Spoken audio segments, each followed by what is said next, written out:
Okay, Jennifer, I have a joke for you. Okay, hit me. Don't get too excited. What does a cloud wear beneath its pants? Oh, okay. Swim diapers? That's a great answer, but no, it's thunderwear. Okay.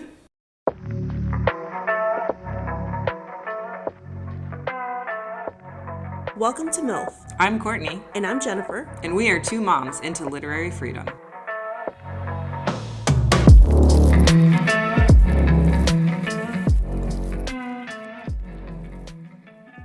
So the theme of today's episode is pants because we are covering a children's book called Mary Wears What She Wants by Keith Negley.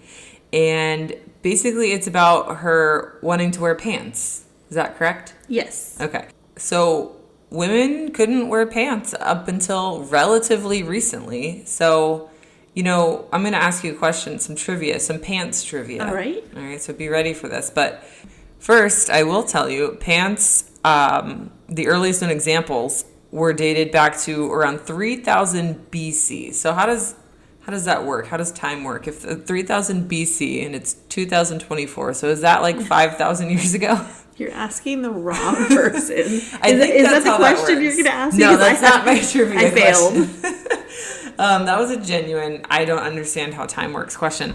But If we're going to go... don't understand, I definitely don't understand. Well, I'm going to go with 5,000 years ago, because I'm the pants expert now, is when about the time when pants first came onto the scene, okay? That's a long time. The pants have been around for Right. 5,000 years, okay? So my question for you is, when did women start wearing pants? Ooh. If they were invented 5,000 years ago, when did women start wearing pants? Okay, so I don't exactly know, but I have a guess.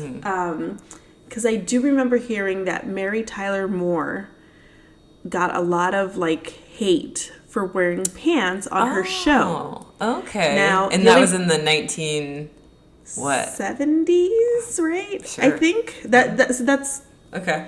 yeah. I don't know when her show was, So but I know it's she's around that time. I'm going to say the 70s, Catching crap for wearing pants in the 70s. You maybe remember? 60s. So Mary Tyler Moore show debuted in 1970. Yeah, so 70s. You're right. Perfect. And so she caught crap for wearing pants on that show? Yeah. Oh, I didn't know that. And it's kind of weird, right? Because I remember 70s bell bottoms were big. Right, So yeah. I don't... Okay, so it wasn't the Mary Tyler Moore show. It was the Dick Van Dyke show in the 60s. Ah, okay. That makes more sense. Yeah, so Mary Tyler Moore was the first woman to wear pants often enough to get the attention of Dick Van Dyke show's sponsors. So she gave an interview to NPR in 1995 and said that the sponsors were worried that her pants fit a little too snug around her rear end. Oh, can't They have used that. the term cupping under to describe it. Cups under. There was just a little too much definition, Moore said. So they allowed me to continue to wear them in one episode, one scene per episode, and only after we checked to make sure that there was as little cupping under as possible. Oh my God. Talk about controlling women's bodies. I know. So she said within a few weeks her character had more scenes with pants and gradually started wearing capri pants so often that it became her character's signature look. So here we have, Mary Tyler Moore, who didn't think she was being a feminist, taking a feminist stand, but she really was by, making capris a thing. Oh, So right. that's cool. That doesn't answer the question, though, No, right? Because I'm we got assuming she wasn't distracted. the first. No, All right. she was definitely not. So the question still remains, if pants were invented 5,000 years ago, how many years ago did women start wearing them? I'm going to go with 70 years ago. Final answer. Okay, so it was actually 170 years ago, so you were close, you were on there. But if you think about it, pants were invented 5,000 years ago. It wasn't until 1855, which was 170 years ago, Okay. that women started wearing pants. Okay. Which is crazy to me. For something to have been around for 5,000 years and women can't start wearing them or don't start wearing them until as little as 170 years ago? Yeah. All right. Maybe I think I misunderstood your question because I okay. thought I just injected this in there, that you were asking when it was legal for them to wear pants. Oh, I don't know the answer to that. I just know, so I'll give you some history about the first woman in history to wear pants, and her name was Elizabeth Smith Miller, known as Libby, and this was in the 1850s. And I guess, this trouser outfit became famous because of an American activist named Amelia Bloomers. So that's where the term bloomers came from. Okay. So she published it in her magazine, and, that's when it became kind of popular. But Elizabeth Smith Miller started daring to wear these pants in public, which is where they started running into some trouble because people didn't like this, obviously. And so they were accused of contempt of decency. They were insulted and hit with vegetables and snowballs, which is very specific, but... What was your name again? Elizabeth Smith Miller. Okay, so it's very similar to what this book is about. Yes, but it's not about... It's not about yeah, her. so it's a different lady. Yeah, Elizabeth Smith Miller, like a grown lady. And they threw snowballs at her. Men threw snowballs at her as she walked down the street. But she didn't stop. She didn't stop wearing her bloomers because of that. So... All right, so ladies, we have to fight for a right to wear what we want. Mm-hmm. And that's going to bring us back to the book, Mary Wears What She Wants, and why it was banned. Yes, which is just a mind-blowing story to me. And it also reminds us of what happened here in our county, in Flagler, when police were involved for a book. This was one of like maybe 6 or 7 books in which parents filed a police report against. Over this book. Yes, and sadly, a librarian was fired because of not this book in particular, but because of a group of books that this book was sort of like part of, if that makes sense. Okay. So this happened in Wyoming in 2021, I believe. The year of all the book banners. Yep. And so parents filed a police report for 8 total books. This was the only children's book that was on the list. And it actually wasn't Moms for Liberty, but it was a very similar group of radicals named Mass Resistance. So Wyoming Mass Resistance is an organization originating in Campbell County, Wyoming, that opposes some of the reading material available at a public library. We're not talking about a school. Oh, so this wasn't even at the school. No, this is not a school-based issue. This was a county library. So on this list was This Book is Gay, books like Sex is a Funny Word, and this is a junior episode, but let me tell you, Sex is a Funny Word is a book about bodies, feelings, and you by Corey Silverberg. It is available at our county library, and I've checked it out, and I've read it with my kids. Okay, so it's more about gender, not the act. Yeah, well, no, I think the book, It's Not the Stork. Are you familiar with that one? No. It was written, I think, in the 80s. It's been around for a long time. Okay. But it's called It's Not the Stork, because it's like, where do babies come from? Okay. Kids as little as 3 years old ask where babies come from. And I'm sorry, if you're in the car with your kids and they're asking you where babies come from as a result of our podcast, we apologize. But I think you kind of knew what you were getting into when you pressed that play button. And now you have resources of, how to explain it. Yep. And so, a lot of these books that they've flagged and filed police reports against are just basically how to talk to your kids about where babies come from. Right. But what's so funny to me is somehow Mary Wears What She Wants made it onto this list. Now, I looked it up too, and the reasons that I got that they had an issue with it is that it promotes LGBTQIA issues, which I don't understand how it does. And it's not a reason to ban a book, but right. This one doesn't have anything to do with Well, that. I think their, simple-minded thought process is that if you encourage pants wearing, then you are encouraging, deviation from gender norms. And there were actually some really, unsurprising quotes from some of these members of the mass resistance that I'm going to read to you. So one of them is Kevin Bennett said that there should be a straight Pride Month, because this is in response to... I've heard that. Yeah. And his father, Hugh Bennett, said it was an attack on the basic family structure and that what we're looking at here is the ground game of an attempt to destroy our culture and our country. This is an assault on our morals, our ethics, our heritage, and our belief in God. And then Susan Bennett, which this Bennett family sounds like just lovely. a lovely family that I would definitely not attend their Thanksgiving dinner. Oh my God, torture.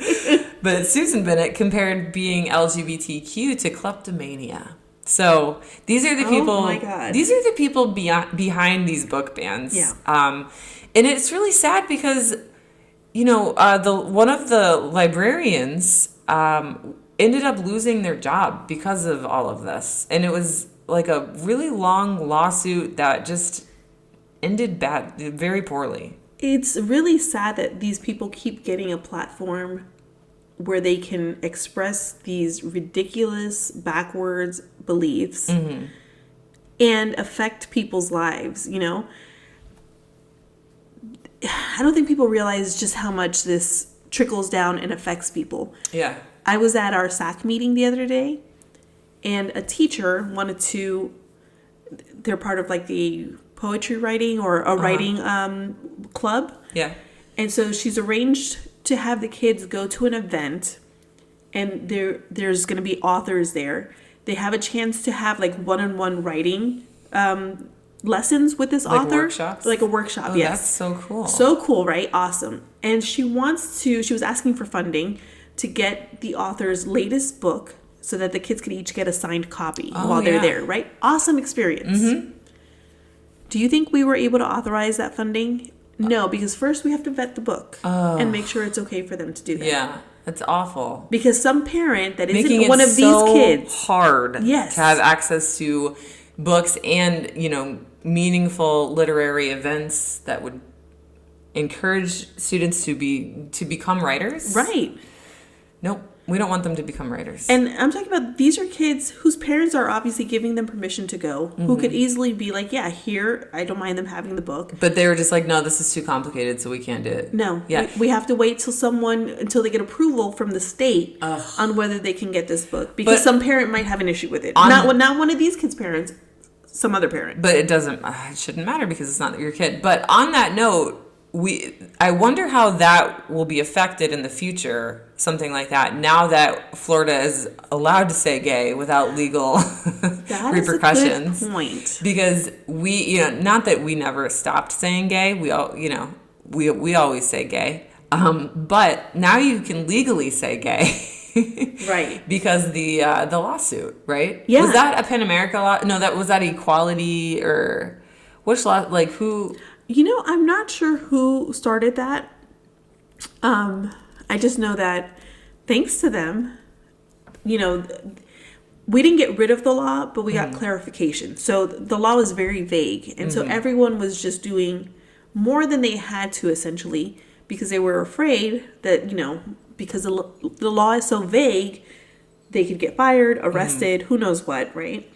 So now there's clarification. We had to hold them accountable and say, no, clarify what this means. Yeah. So was it a complete win for us? Not 100%, but I think we got a lot of the important stuff in there. Like for one, you can't use that law to ban books in the library. Then that's great news. And here's what Equality Florida said as as some of the changes that will occur now because of the update is that books featuring LGBTQ plus characters that were removed from school libraries in one county can now be returned, or in any county, I should say, can now be returned. But depending on the content of the book, a teacher might not be able to say, read it aloud to a class, because that would count as instruction. Instruction, yeah. But see, even then it's still vague. Depending on the content, like what if it was "And Tango Makes Three," or Heather Has Two Mommies? Well, I think there it's okay, because I remember reading that it said that just because it has to do with having a gay character or a trans character is not enough to make it not. It doesn't disqualify it. Well, but Heather Has Two Mommies is all about how women can marry each other. So I wonder. See, that's that where one the might vagueness be still instruction. Yeah. So it's like a step in the right direction, but not a complete reversal, like you said, Right. of the bill. I think Entangled Makes Two is definitely in the clear. 3, yeah. 3, I'm sorry. Takes three to tango. If you're a mom's for liberty. Sorry. All right. Anyway, junior episode. But no, another change is that anti-bullying programs that had been ditched because they addressed anti-LGBTQ plus bullying can resume. Teachers in a county that once allowed them to designate their classrooms as LGBTQ plus safe spaces with a sticker on the door were required to peel them off, but now the stickers can return. Okay. And we saw this firsthand here in Flagler. Yes. Yeah. With our school board who is so concerned with a colorful sticker on a window, but not concerned with actual, things that would benefit our kids academically. Yes. So I hope to see them out there helping these teachers put those signs back up. Yep. We should donate a bunch of rainbow stickers to all the schools. That's a good idea. Safe space rainbow stickers. Oh, that's not a bad idea. Yeah, we'll do it. Okay.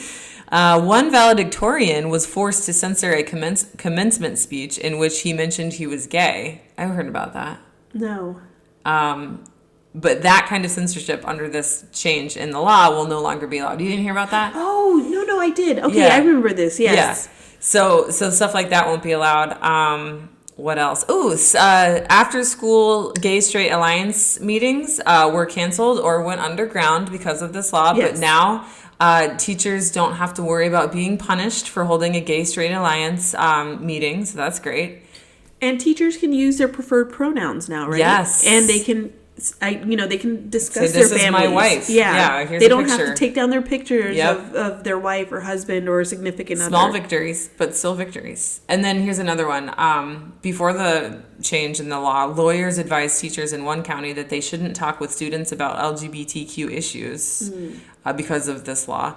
Or if they were in a same-sex relationship, or even put family photos on their desks, but now that's changed. So they can even talk to students about LGBTQ issues. As long as it's not instruction. Right. So if and this has happened as a high school teacher, kids will come to you about their relationship problems. Mm-hmm. And under this law, if someone is telling me about their same-sex relationship or problems or not problems, either way, I would be fearful to engage in a conversation like that. But now teachers are allowed to have those humanizing conversations with their students so that they can build that relationship with students, and so that, those relationships will lead to academic gains and successful students, because that's really important.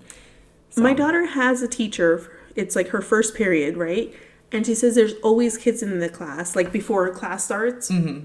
Who come in and tell them about their relationships. Yeah. That's who they go to for advice and talk to, who they feel comfortable talking to. And even if that teacher is I don't want to hear about it, it doesn't matter. That kid identified you as a safe place to talk to. Yeah, and so she says, I think that's really cool. That's kids that don't have him anymore still show up to his class, and it's oh, this is what's going on. That's, who a mark of a good teacher. Yes. Mm-hmm. And meanwhile, it's really funny because he's married to another teacher. Mm-hmm. And nobody likes her. Aww.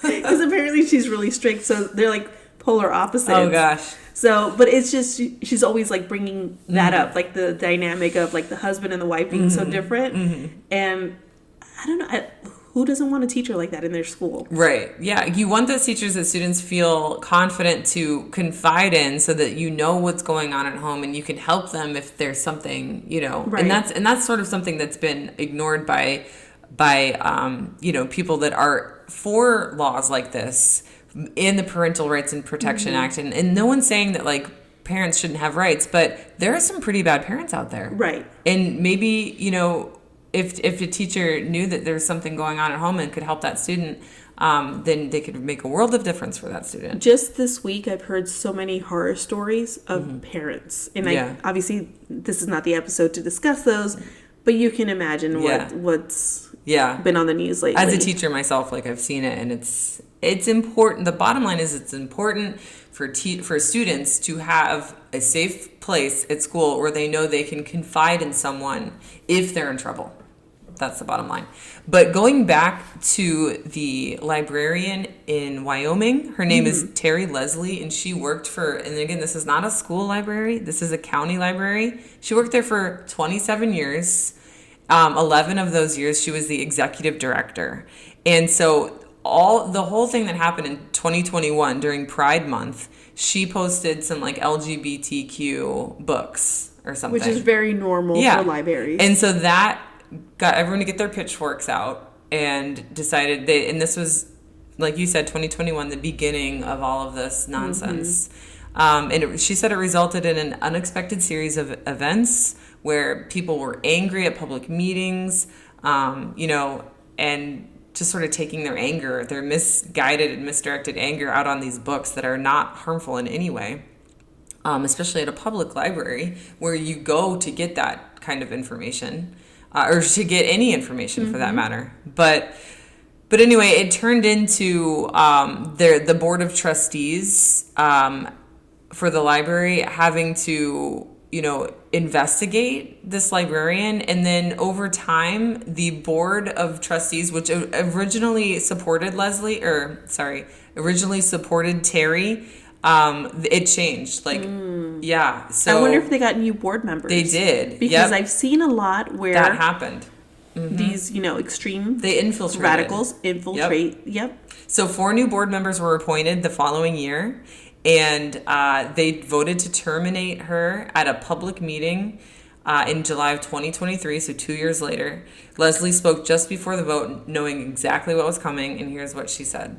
For 25 years, this was my dream job, and for the last 2 years, they've been pure hell. And I don't need a weatherman to know which way the wind blows. That's so sad. Like, she loved her job, and then she had to leave with, like, a bad taste in her mouth. Yeah, and she was there for so long.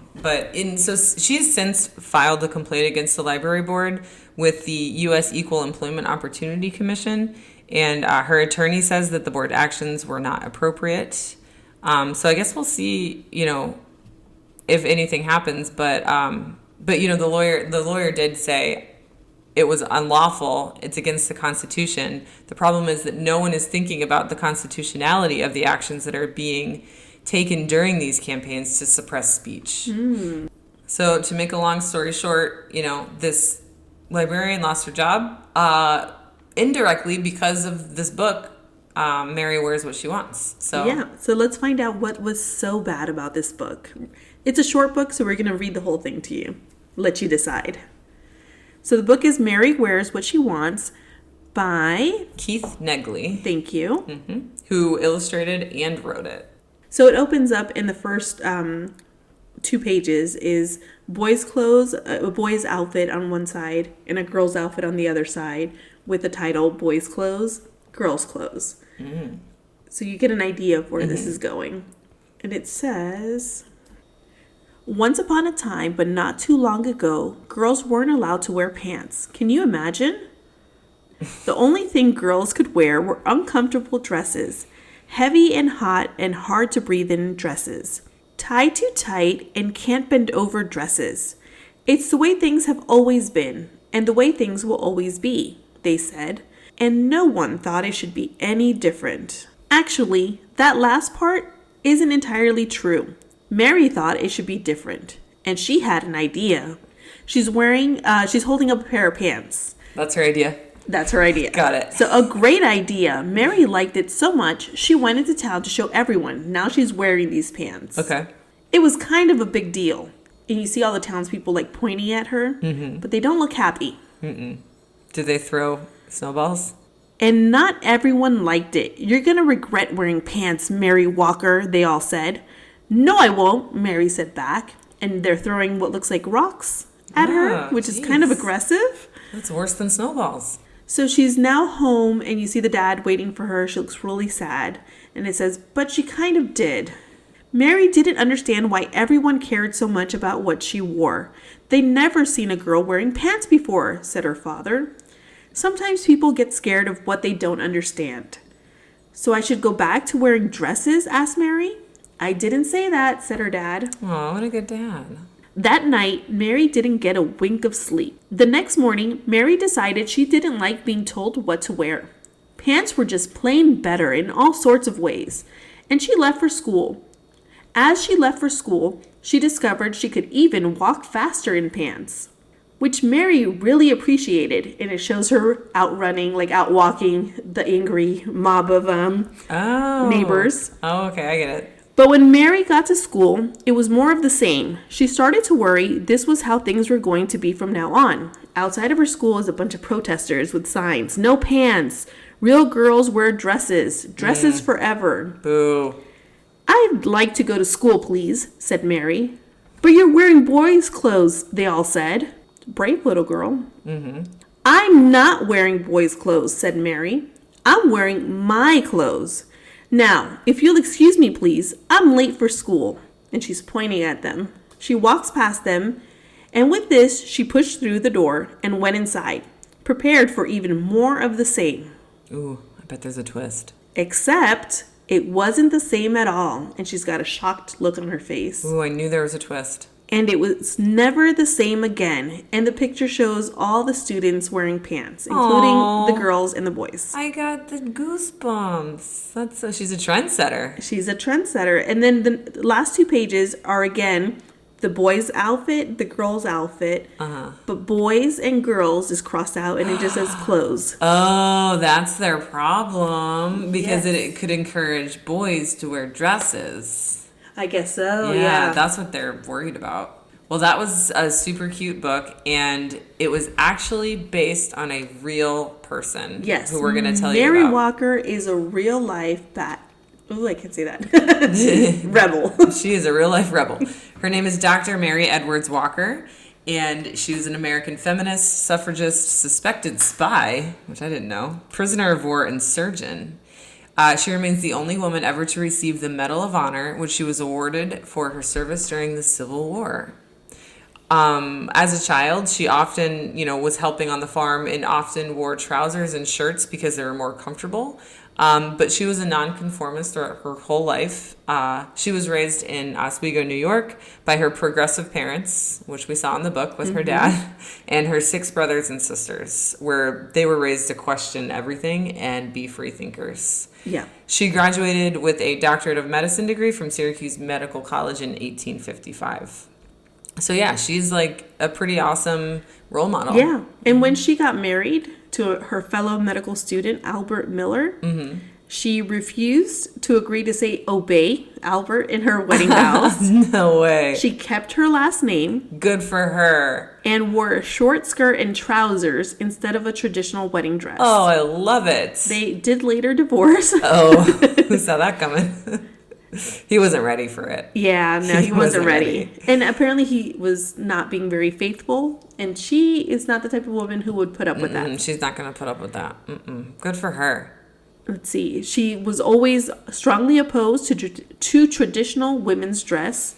And she argued, like the book says, that it's very uncomfortable, inhibited mobility, and spread dust and dirt. So she was often mocked and even punished for what she wore. Yeah, she got arrested a couple of times. And this was back in the in the 1860s.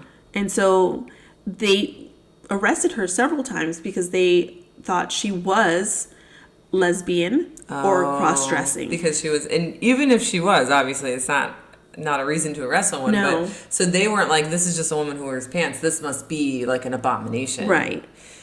It says here in 1870, while she was in New Orleans, she was arrested because she was dressed as a man. And the arresting officer twisted her arm and asked if she'd ever been in a relationship with a man. Dressing outside of gender norms at the time was, like you said, evidence of homosexuality. But she was released from custody only after she was recognized by officers of the court. But then, she has a signature top hat. So she just leaned in fully to this, to her style. Yeah. Dressing in just full-on men's clothing down to the top hat. And she dressed like that throughout her entire life.